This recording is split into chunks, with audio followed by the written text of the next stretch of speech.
Welcome everybody to the August Public Market Advisory Commission meeting. It's the 21st of August and it is 5:53.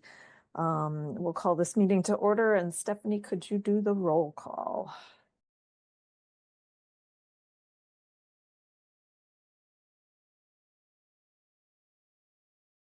Oh, you're muted, sorry.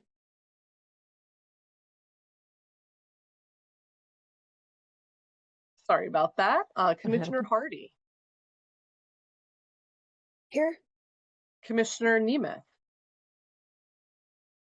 I see you. Commissioner Bogue. Looks like he dropped off again. Oh, he was here. He's trying hard. Commissioner Young. I'm here. All right, great. So hopefully Jeb can sign back on. So the first item on our agenda is approval of the agenda. Could I get a motion to approve? Motion to approve. Yeah, I'm sorry, I forgot to ask if there were any changes or anything, but I'm assuming it's okay. And then Jeff, I saw, are you okay seconding? Sorry. Great. Okay, so the agenda is approved. And then we're on to our first public comment.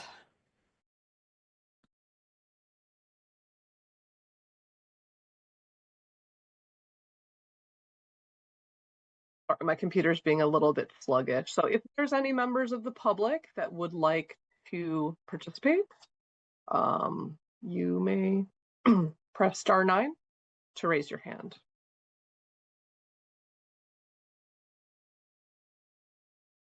And Jeb is also rejoining. I'm not currently seeing any members of the public that would like to provide commentary. All right, great. Just a reminder, there will be another chance for public comment. All right, so the next item is approval of the minutes from the previous meeting. Does anybody have any comments, changes, anything like that from the minutes from our July meeting?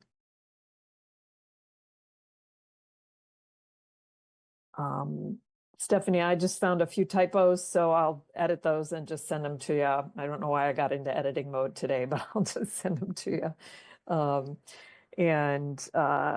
So with that, if I don't hear any changes or comments, could I get an approval of the minutes from the previous meeting, the July meeting? Or could I get a motion to approve? Motion to approve. Thanks, Jeff. And it looks like Jeb is seconding. So thank you all. So the meetings from the minutes from the previous meeting are approved with minor typo revisions. All right.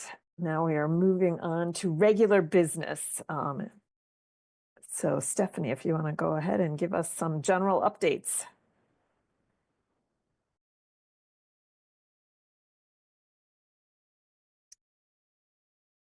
Sorry, the slowness of my computer again. So yes, so the first thing I have within that agenda item for general updates is what everyone is waiting for, or maybe not, depending on the person, but vendor stall move up.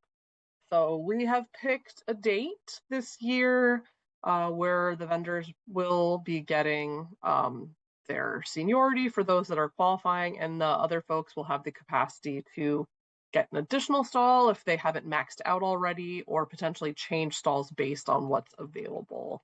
The date that we have chosen is going to be September 20th after market. As the rules state, that it has to start at 4 o'clock, and people starting at 3:30 get 30 minutes, excuse me, to look at what stalls are available, take a walk around the market, etc. The reason that we chose that date is we kind of have to schedule around the football schedule, because we don't want to force folks to be in absolute gridlock on the way home, or have it conflict with other things going on. So that was the open date that I chose, because otherwise I think September 6th was the other option. That would have been kind of too early after Labor Day. I wasn't sure if everyone would be back and whatnot. So that is when it is happening. Is there any questions or comments? Okay. If anybody hasn't gone, Emma, if you wanted to go, it's such an interesting watching the chess game happen with the movement of the stalls and people getting new spaces or they're moving up in their seniority. So it's a complicated process. All righty, great, thank you. Glad that's scheduled and I'm assuming the vendors have been notified and things like that. Yes. Great. Good. Quite exciting because we have a new artisan gaining their seniority. So, because that, and remember, that can only happen when another artisan relinquishes a stall. So, and they've been on the top of the list for a couple years in the dailies. So That's great. Good. All right. The next item is staffing. all right, as you all heard last time, we are short-staffed again with the departure of Layla at the end of July. So we are, working through next steps in terms of what that will look like for hiring more people, the role Lunia will be in moving forward, and all of that stuff. As of right now, we were able to create a new position or a new position title really for Lunia. So she will be becoming what we're going to be calling Assistant Market Manager 3. And that is something that's going to be reflective of the aspects that, she really excels at and is really interested in doing, which is helping with, like licensing procurement from vendors, other record keeping, stuff like that. She wasn't as interested in the marketing piece that went with the other position that Layla had. So what we're doing is we're turning her position into into what we're calling temporary full-time. And then we're going to be hiring for a new person who's going to be in that role that Layla had, but now it's going to be a part-time. So we're swapping the hours for each of those.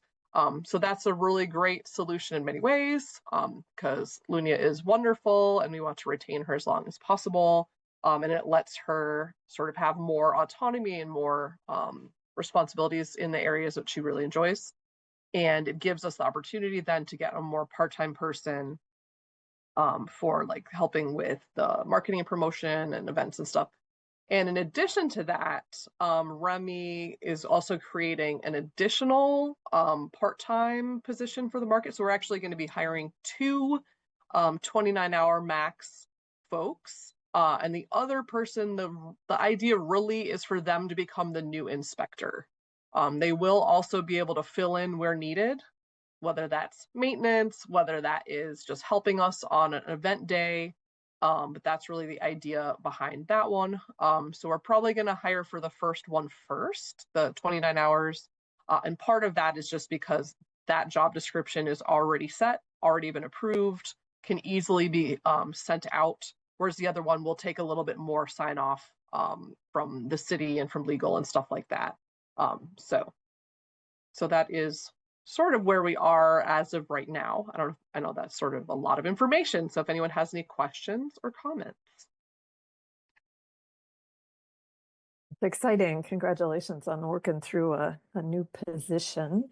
I know last time we talked about the sort of scheduling to stagger the seasonal person. So just wanted to ask about what decisions and if Lunia's job going up to full-time helps you deal with that seasonal issues and the part-time people needing a certain amount of time off, or is that not needed now that they're 29 hours? Oh no, there's always 2 months off in all of these. So the idea really is just to stagger when that time is. And we obviously need another person sooner rather than later. So we're just going to go ahead and hire the one. And then, it probably would work better on our timeline, which is also sort of HR's timeline as well, to, take more time to hire for the other one. As far as I know, Lunia's time off stays what it was with this promotion, but that is a piece that we were just waiting for the last minute clarification from HR, but we're pretty sure that what happened. So that's great because hers is a mid-February to mid-April. So, pretty good because in that way, when she gets back, she can help with a lot of the applications and stuff like that. but doesn't necessarily have to be here for like the event planning aspect, which I do in the winter. So we'll have the other person. But that's all I know as of right now. I know that HR within the city is very short-staffed and things are moving extra slow at the moment. So yeah, we'll get this promotion first finalized, which, you know, it's imminent, it's very, very close to being completed. And then we will focus on the new first of the new hires. But yeah, nothing has changed with the 2-month exclusion. But that is another reason why Remy was thinking if we had this other person that could be double duty, you know, they could fill in at market days when we need it. But then, of course, the bulk of what they're doing is going to be for inspections.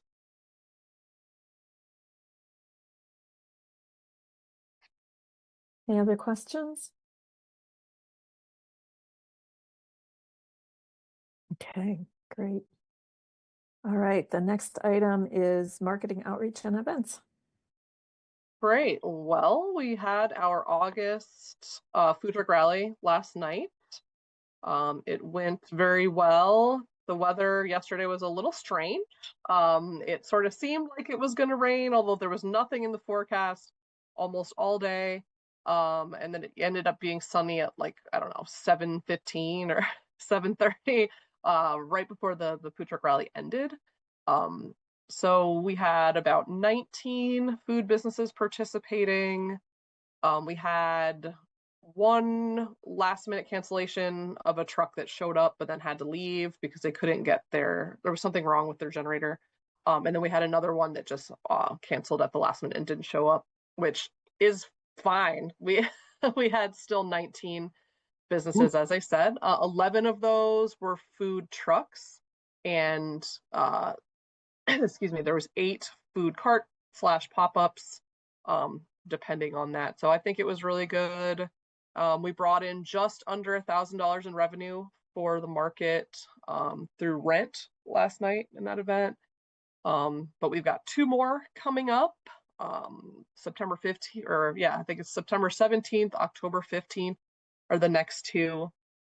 I also spoke with some other folks within the volunteering arm of the city earlier today, and figured out, I think there is a way to get some volunteers to help us for the next couple ones, because, you know, 2 people doing the setup is fine, but then us being short-staffed, that means it's sort of leaving one person to either break down by themselves or work a much longer day than 12 hours, which is already a long day.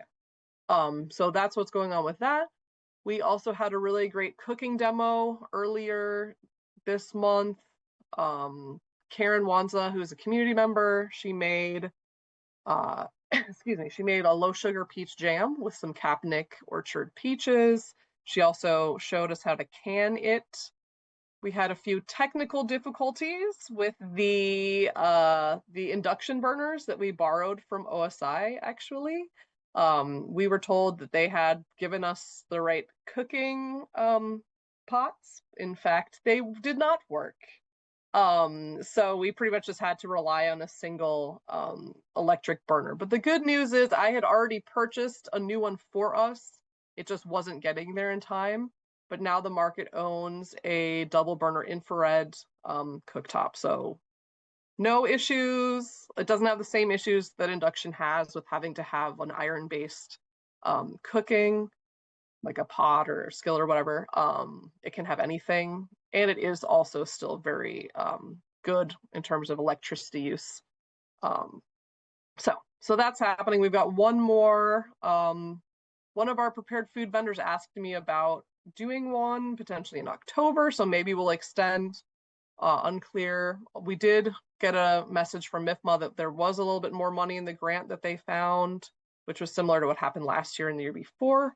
So we would have the budget to be able to do one in October. It just depends on, you know, if there's interest from vendors and if we can have this happen.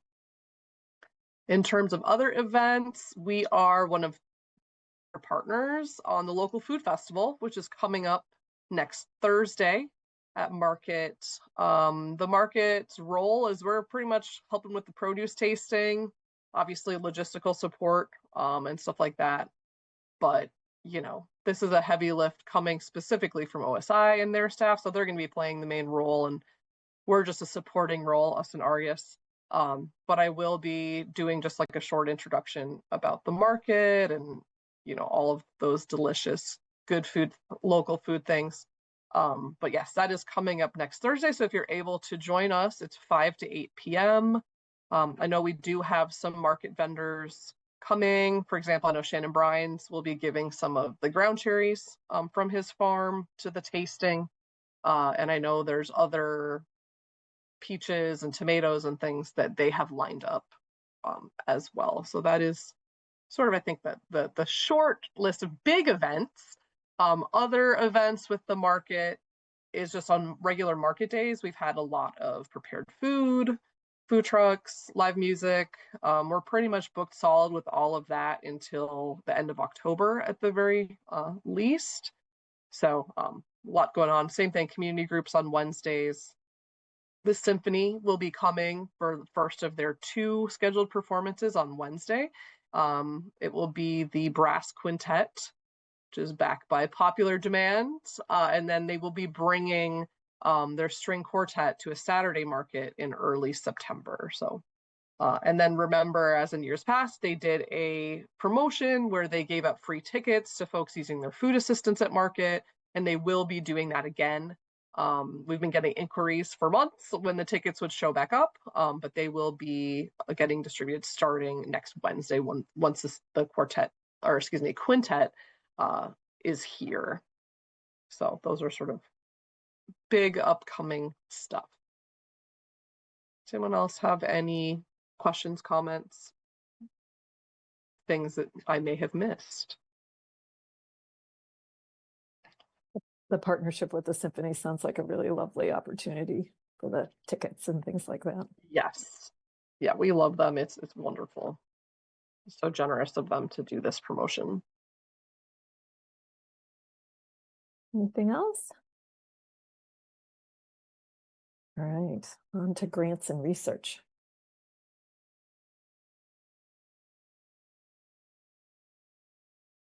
Stephanie, did you freeze on us?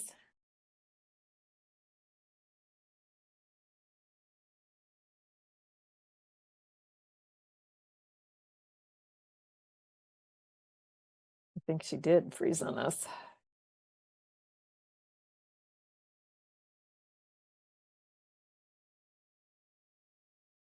We don't even have storms right now. So.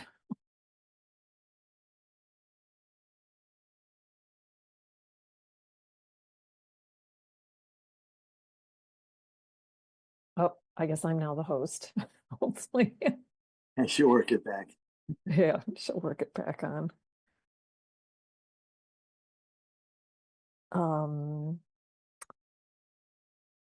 I'll jump ahead to the recruiting PMAC members because that's something I can handle until Stephanie gets back on. I do know. Sorry about that. That's okay. Welcome back. That was unexpected. I was like, wait, where did it go? Sorry. Where were we talking about? Grants and research. Cool. I just didn't know. Well, we were still on marketing and outreach. I just didn't know if you had heard me, but I guess it's sort of a blended research, marketing, outreach line. I was talking about or wanted to talk about the research project we've been working with on Phil Warsaw from Michigan State in the Farmers Market Promotion Program, which is a USDA funded grant. We had a promotion where they've sent out a bunch of mailers to people, and the idea was they would bring them to the market in exchange for a $5 token, and then, you know, to take a survey about the market. We haven't really got a ton of people filling out those surveys, so Phil has decided to pivot to a focus on trying to bring students to the market, which we think is wonderful and is something that we've really been wanting to do for a long time, but just haven't had the capacity.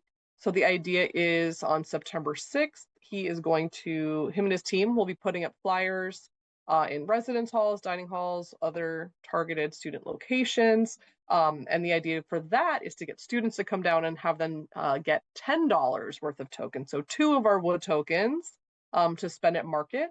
as a way to, you know, get people excited about market, let folks know that we're here. Because I know historically there's been sort of a disconnect.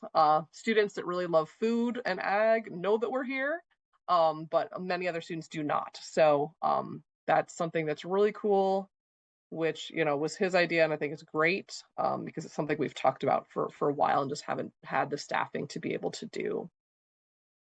So that's sort of like our big, I guess, marketing and outreach / research project, or research driven marketing and outreach that is gonna start in a couple weeks here. What day was that again? September 6th. I believe that's a Saturday. And so this will be driving students to come to the market. Is there going to be any surveying or things like that, or is the survey? Yep, Yeah. the survey is still involved. Okay. Stephanie, please give him my contact information if you'd like. I am happy to help make any bridges or anything like that. I partner a lot with dining, the Sustainable Food System program, things like that. So Right. I'm happy to assist. Yeah, and brainstorm about ideas if he feels like he has the capacity and time. And also give him other events like the festival is coming up and things like that. Right. I think for them is that they just have like a small window, and they're pretty Yeah. much trying to like use the funds they already spent on tokens and just pivot in a real quick thing. But for future, yeah, there might be other opportunities that are separate from this grant. There's enough time I could help with this now too. So, and I'm teaching a related class, so happy to help. Great. Yeah, and on some email lists that might be helpful too. So great, that sounds like a really exciting opportunity. Cool.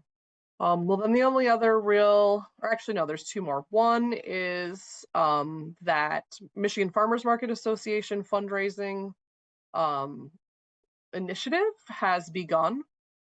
So in the next couple of days to weeks, we'll be posting stuff mostly on the social media, you know, getting people to donate, because again, half goes to Michigan Farmers Market Association, which is a wonderful nonprofit that helps us exist in many ways, especially with food assistance. And then half goes to the market itself.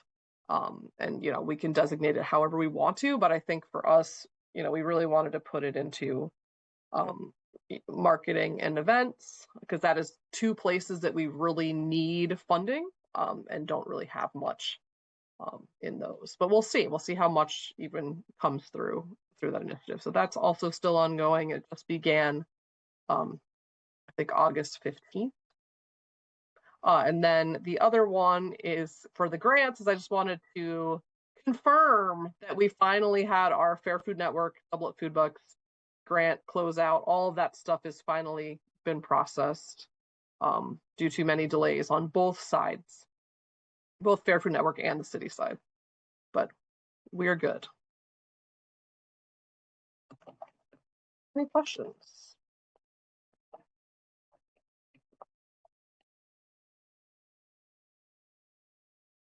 Great.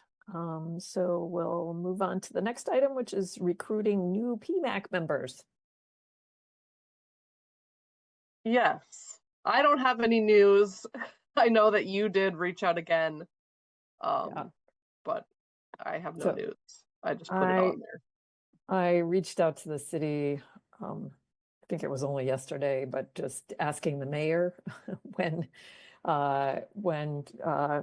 new members would be approved, because I knew there were 2 applications in. I'd heard that there were 2 applications in, and urging him to do that as soon as possible, because we really need members on PMAC as we move to the market visioning project in particular, and that more voices were very much appreciated and needed on the commission. So I'll keep rattling that cage. I may start sending weekly emails if I don't hear anything. Or at least bi-weekly emails.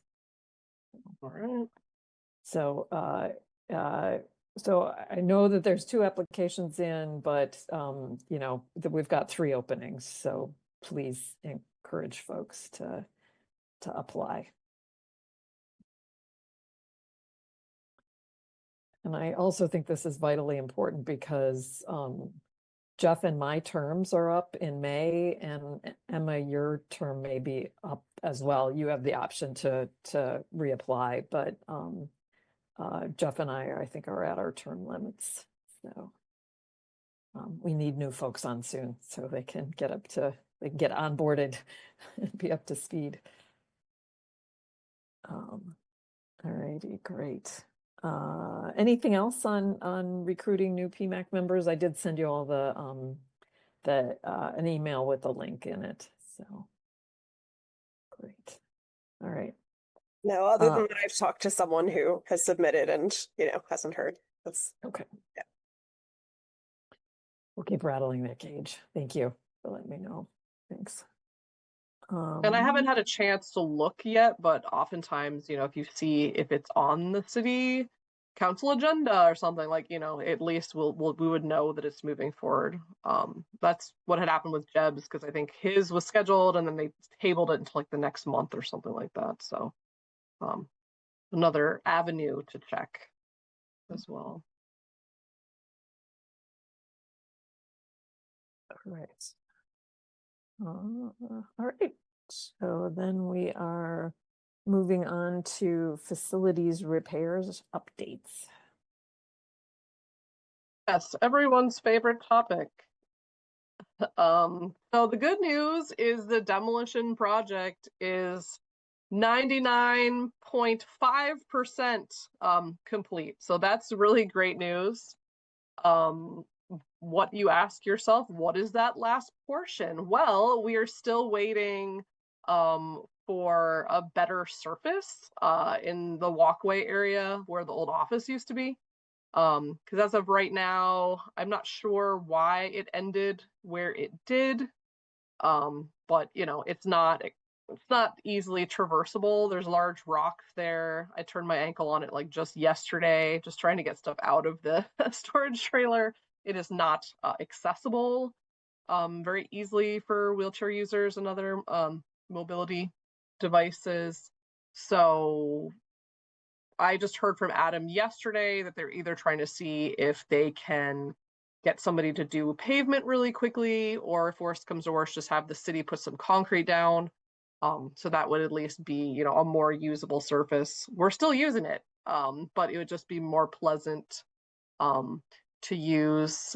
And with that said, you may have noticed that last Saturday, market was so full, we had to get very creative with spots that I felt as if I sort of pulled out of thin air. And one of that areas is the old footprint of the office. And excuse me, based on my sort of measurements and assessment, I think that we can fit 5 to 6 stalls in that footprint, while also maintaining walkway, both coming out of the market direct to Fourth, as well as that sort of corner where people try to park and I try to stop them from parking, so that people can sort of do the circle around. If they're coming from the middle aisle or Carytown aisle, they can, walk in that way. So that's sort of something that we're focused on. As you may have noticed, the water is back on, has been back on. And we also do have a water cooler now in the office. So you can bring a water bottle, can fill up some spring water in there. We are officially out of the water bottles that we had, because those were just donated from another facility that an event had left. But now we have a better source, so all vendors can use that. But then again, the water is back on. It's city water. So that's a very, very good news thing. In terms of other facility repair items, there's a few things we're still waiting on, partly because we have just been trying to get this project over the finish line, and now there's just that last piece.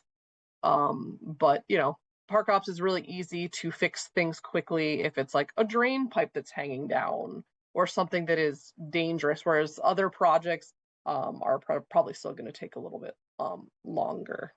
So those are updates I have related to that. Anything else on the facilities and repairs? Has there been any more conversation about the bird deterrent?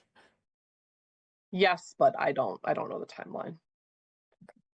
And also they are in the process of putting together at least the website for the community engagement process. But sadly, Adam is currently by himself in the parks planner's office because they lost their part-time staff person, and then the other park planner is on leave for at least 3 months. So there's a lot on his plate.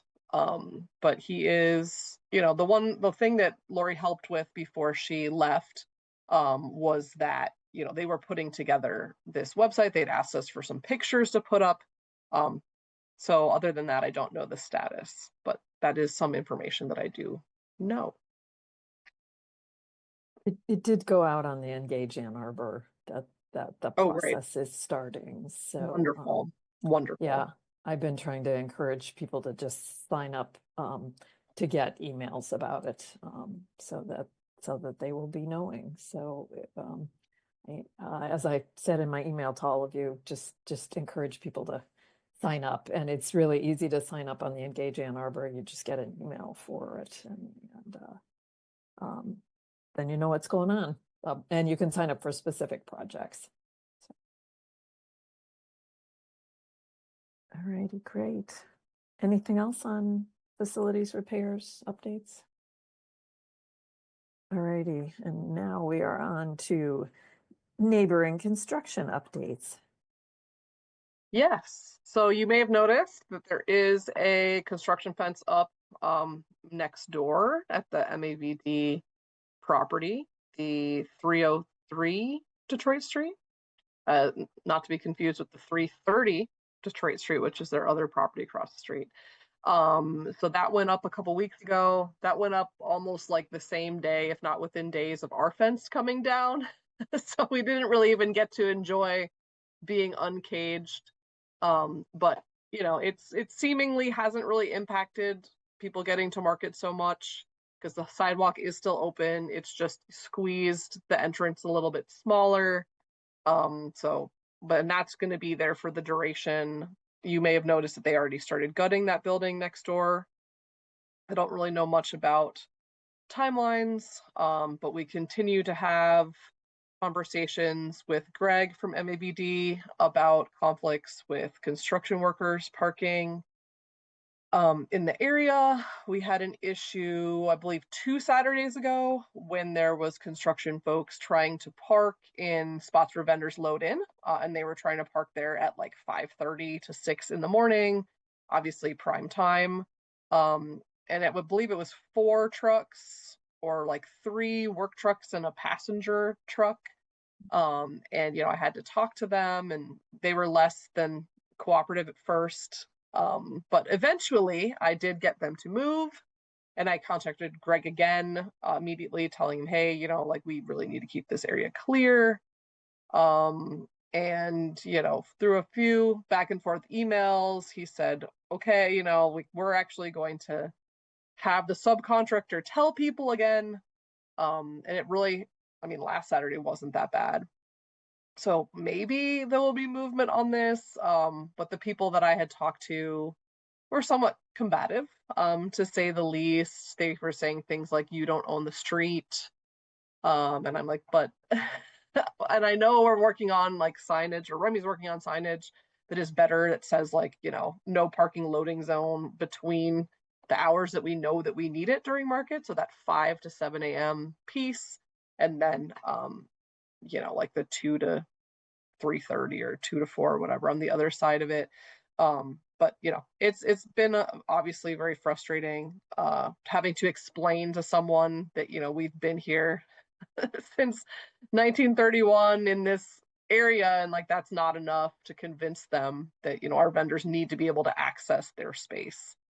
Because they were like, well, we're working here too, and it's like okay, but you guys like have so many other options.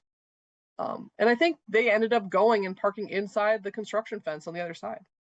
So I believe like they have space if they wanted to in their own footprint. So hopefully that's not just a question for them and is something that the city is really starting to hear a little bit more about, is planning for construction parking during these construction projects.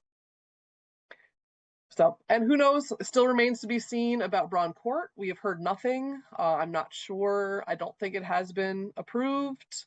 And with the way things are going, with costs of materials and construction, I would be surprised if they actually do start this year with that project. So, any questions or comments? I was pleased to see when I was at market yesterday in the morning that there were parking spaces on Detroit streets early in the morning, and I saw a couple contractor vehicles, but it looks like they were definitely down on the far end, so it wouldn't be as bad for Yep. the customers, because there were lots of people there on Wednesday that had walkers with them, and I was like, we need to make sure that there are spaces for people with mobility issues. Right, exactly. And I mean, one of the things that they had said initially was, well, you know, kind of trying to be like, well, if we're not parking there, I'm sure other people are parking there. And first of all, like for Saturday, it's like, no one is parking there at 6 a.m. before market is open other than vendors. You know, like that's not a thing. But yes, I'm glad that they also seem to listen on Wednesday at least a bit, because that's what I said to them. Like, if you have to park here, like, can you park outside of the footprint of the market to not block people's access? And you know, hopefully this is good. I don't know what's going to happen when the renovation aspect happens with the new building, because the demolition, you know, they obviously, it hasn't been that bad as of right now. So, but remains to be seen. That could be noisy too. Oh, it will. I'm sure it will be, but it hasn't really been that bad as of yet. And I know that they've torn a lot of things out into the dumpster on Catherine Street. Jeb and Jeff, and also you, Emma, since you're often at the market, the MAVD is supposed to also help with wayfinding as part of their contract for the construction. So if you hear from customers that they're having trouble figuring out how to negotiate that corner there, where the 303 building is, please let Stephanie or I know, and we can send off an email about it, because they are supposed to be helping with wayfinding. Anything else that anybody wants to comment or ask about with the construction, the neighboring construction? Okay. Then we're on to new business.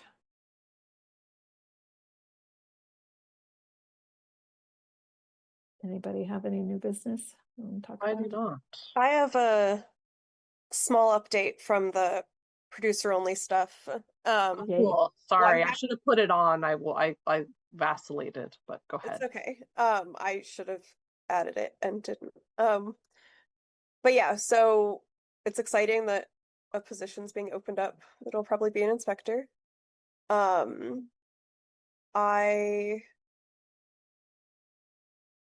We're working on like simplifying the categories and things like that. Would it be helpful for us to do anything in respect to formulating the job ad or like the role of the inspector? And I had some questions around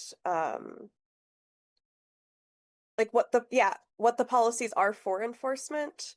Like what happens if a vendor isn't in compliance, because I know that like our role in formulating stuff isn't to like punish vendors or anything like that, but the purpose of having kind of an inspector and criteria is so that people have to abide by certain policies. So like I was just wondering what the current market policy is if people aren't kind of abiding by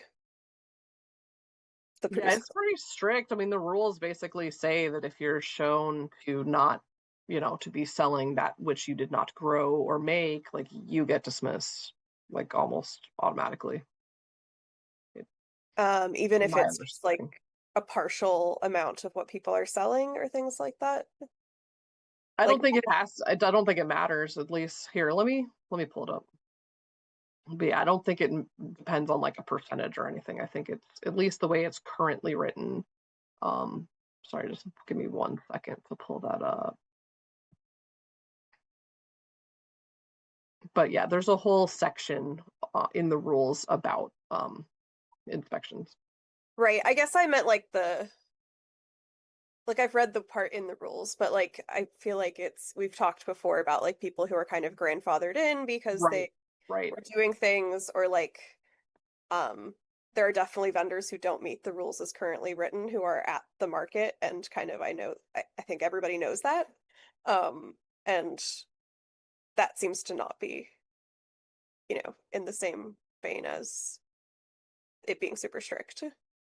Right. I'm just saying the way it's written. And partly too is these grandfathered in people, like these are people that I was told by the inspector when I started that was the deal. So Right. I mean, not all of it. Not all of it. Yes.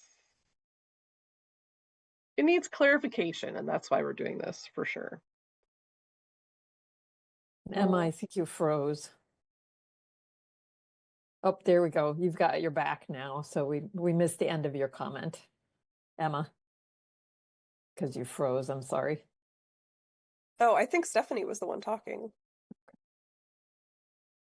Yeah, no, you just like cut off abruptly, and I don't know if it's because you froze or what. But, I think I did freeze because everybody stopped moving for a sec. oh. But yeah, no, we're working on the clarification, but it, I guess, helps to, know what the other side of clarification means. Yeah, so basically how it's written right now, and just to refresh people's memory, I'm sure people have already looked at this a million times, but it says a vendor who has been found to offer for sale articles that are not made, grown, or produced by the vendor should be immediately expelled from market and shall forfeit all fees. And same thing, if they refuse to be inspected, that's an immediate expulsion as well. And basically, a lot of this is some of the violations, so to speak. A lot of times people don't know, right? For example, there was one vendor, they had like a family member or a staff person filling in that day that they've never had at market. That person on their own volition brought stuff that that the vendor did not make, right? It was like either that person, and I had to be like, wait, what is this? And in that case, like obviously that solution has been making them take it off the table and not allowing them to sell it. But I don't think that would be appropriate to kick the vendor out, because I don't think the vendor had any clue that this was happening. Right. Right. So it would be so helpful I to agree. have clarification 100%. about not just what counts as producer only, but also different kinds of. Right. Yeah. And I think that's where it really gets tricky, specifically with value added foods. Yes. And what does making it mean? Is it enough to repackage something or make a spice blend? Which, in the past, yes. I mean, if you're making a blend, if you're putting the effort into it, yes, that does count. But if you're just and that's, I guess, I don't know. Like, I don't know where it ends and begins. Yeah, we've been working on kind of repackaging questions. What counts as like becoming a producer in that process. So like with meat, it seems like if you're just selling ground meat, you need to have grown the cow, or had the cows and get their meat. But with sausages, if you're adding in flavors and your own seasonings and it's essentially a recipe, it seems like it'd be better if you had your cows, but you are producing a product.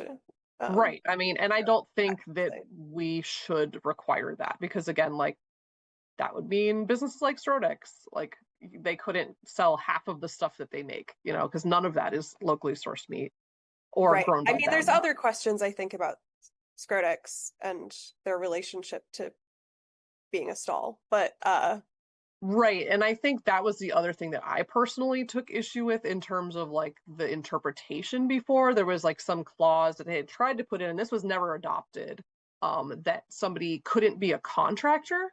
yeah, that's And I think there's just such a gray area in terms of how people are paying their staff that is none of our business, that I do not personally think that we should wade into, because, like that's part of the complexity of it all. But that's on me because I know, again, because the law says one thing about who contractors are, but in practice, who people actually are that have that role, it's very, very different, and it's incredibly variable. So yeah. Though it seems, yeah, maybe still an important thing to consider because it's otherwise if we're not drawing a line between like contractor and reseller, um, well, no, it's not between contractor and reseller. It's between contractor and like staff person with a right. But if W-9. someone's not part of an organization, then they are like reselling the goods at market if they're not part of it. But that's what I'm saying. But like sometimes they are part of it. Right. You see what I'm saying? Like, for example, when I worked at Tillian, I was a program manager, but I was paid as a contractor. Right. Right. So So, the language in the guidelines that I had seen before doesn't use like 1099 as the restrictions for contractor. It talks about like whether someone's like work is determined by people above them and stuff like that. So it does it's not following the legal definition. It's following kind of a description of power roles and who has control over the stall, right. things like And that. I don't necessarily think that's appropriate because that puts a whole nother level on what we have to police, for lack of a better word. You know what I'm saying? And I just think that there's so many different operations. It's going to lead to another gray area. I worry. Okay. But I'm I guess definitely it not just saying like resellers should come in. Obviously not. But if they have a specific relationship with the business that they are selling, I don't think that matters if they have a W-9 or if they are that person's contractor who always sells for them at that particular market. yeah. Okay. We can talk more about this later. I know the meeting. Right. I mean, I think it's an important question though, because I don't really think it's all that different in practice. And that was one thing that before, like I didn't feel comfortable with what had been written the previous time this conversation had happened prior to me being at market. Cool. Thanks for that work, Emma. It's hard. And thank Carlene too. Right. This is all in Carlene. So Yes, no, I appreciate it. And I think again, like there are gray areas. And sadly, like I don't think we'll ever be able to resolve all of them. It's just sort of the nature. And again, like the enforcement piece. And I know, just to give another example, a lot of it was the conversation was about plugs before and bedding plants and like how long it needs to be in your personal greenhouse that you took care of it and kept it alive for it to count as producer only. And again, like we don't have the ability to track this. We don't have inspectors that can go to someone's greenhouse 3 times a season to make sure, you know what I'm saying? So like I think, but it also is important to know who's growing from seed, who's growing from plug. I mean, like all of that stuff. Because most growers, it's a combination. right. Some is from seed, some is from plugs, some is from, plants that are older. Yeah, I So- mean, I think yeah, some of it's very fine grained, but some of it's also like certain things seem to just be imported and sold at the market and not packaged in Ann Arbor. And that seems like a less gray area. But I think there are cases where there's lots of gray areas. So. Right. And I think too, part of it is like having to be based on other people's decision making. Like for instance, there is a baker that is just getting in a proof of pre-made dough, and then just kind of baking it. well, and that's the other question is like, how far do we have to go with like what ingredients have to be from scratch? And again, I don't know if that's necessarily the direction we want to be going, in terms, because to me, it's really, at the end of the day, it's all about the enforcement. If we have all of these rules, but we don't have the capacity to enforce it, it's like, what's the point of having things that are that strict or that particular?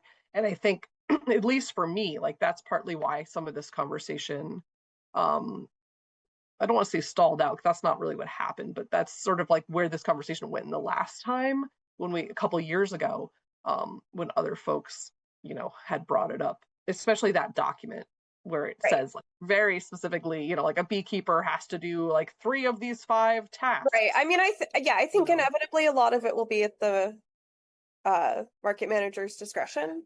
But I think, like with the baking example, where there's a high volume of those products at market, I could see it making sense not to kick the person out, but to say, hey, you can't do this portion of your business because, it doesn't really abide by the producer only thing. And there are other people at the market who are, abiding more closely by the producer only thing. And I could see similar things with like plant starts or things like that.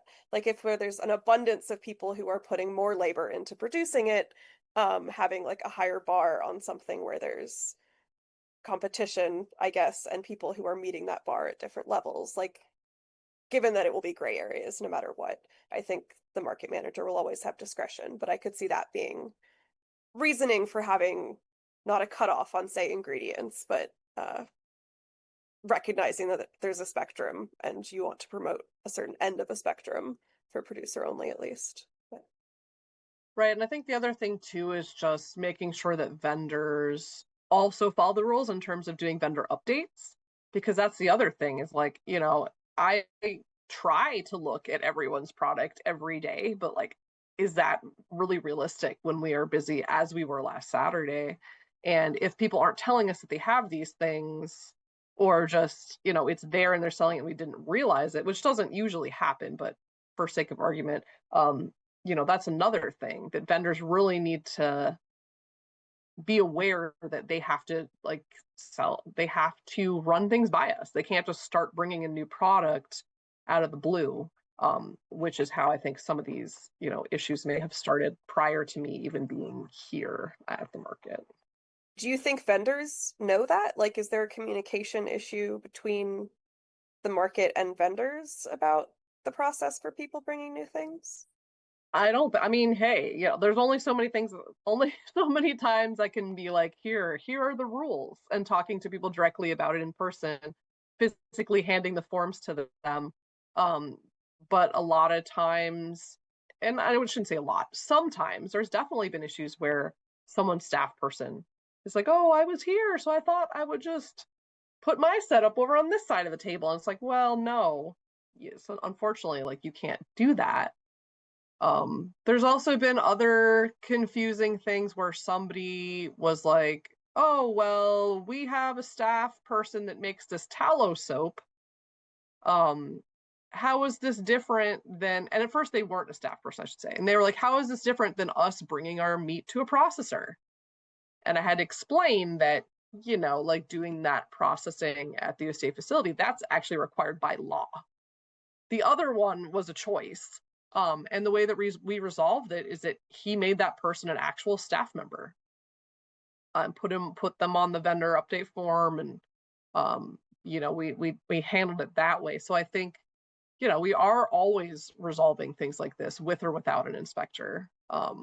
But yeah, I think it's an important question. Yeah, and an inspector could probably help with a lot of the stuff you were saying about relying on people for self-reporting and all of that, because you obviously don't have that time to look into it all, but I assume that's what the inspector would be doing, so that might be helpful with that problem. Yes.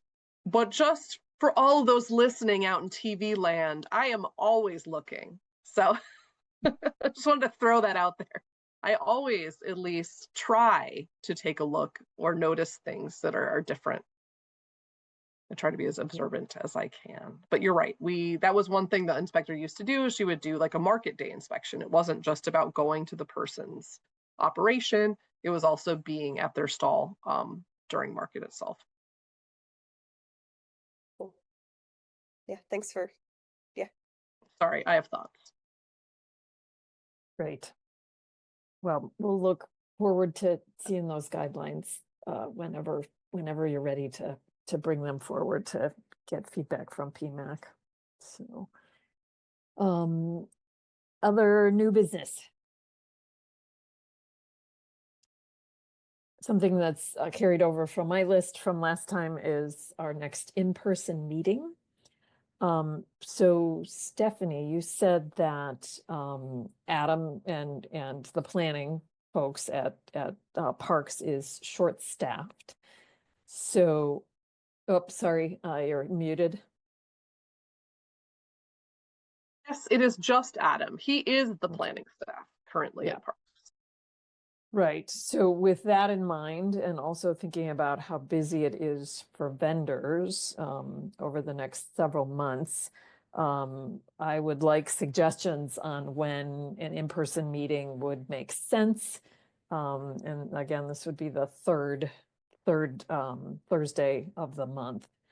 So it sounds like it's definitely too short a time period for September. October, November, December. Jeb, I know December's often like out, not great for you. Go with it. Yeah, I often travel in December, so that might not be ideal. So should we start looking at November 20th for our next in-person meeting? That would work for me. Okay, let's put a pin in that on the calendar. And hopefully Adam will have some capacity if he can come meet in person with us then.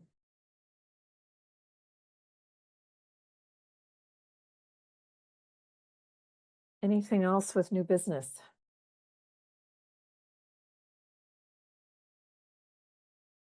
All righty. Then we are moving on to our second public comment. And Stephanie, I just want to let you know you're muted. Yes, and I did see someone raise their hand before, but perhaps they were. Oh, yes, I do see it. All right. I see, in fact, two people that have called in, one of whom I will allow to talk. Go ahead and state your name and unmute yourself, and go ahead.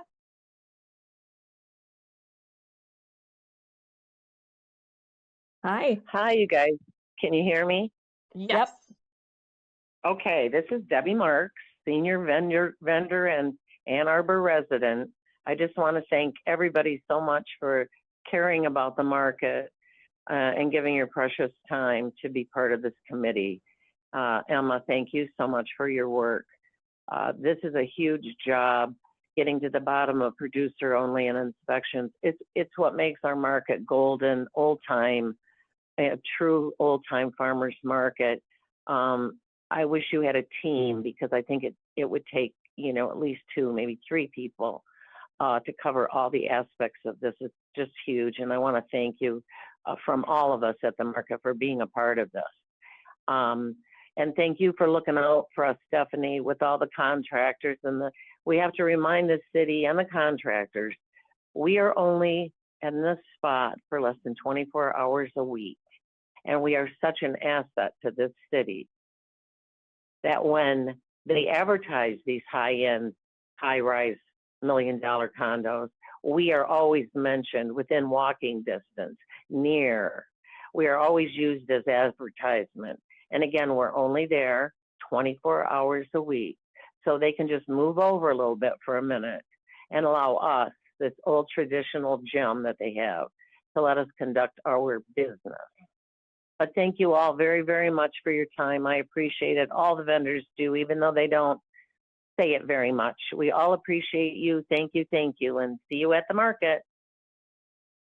Thanks, Debbie. Thanks. All right. Is there anyone else that would like to participate in public comment?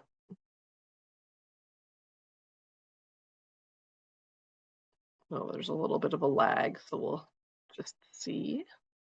Just a couple moments. All right, I am not seeing anyone else that would like to provide comment. Right, then I think the next thing on our agenda is adjournment. So we'll adjourn this meeting and it's 6:33. So thank you all for being here. And I'll see you in September.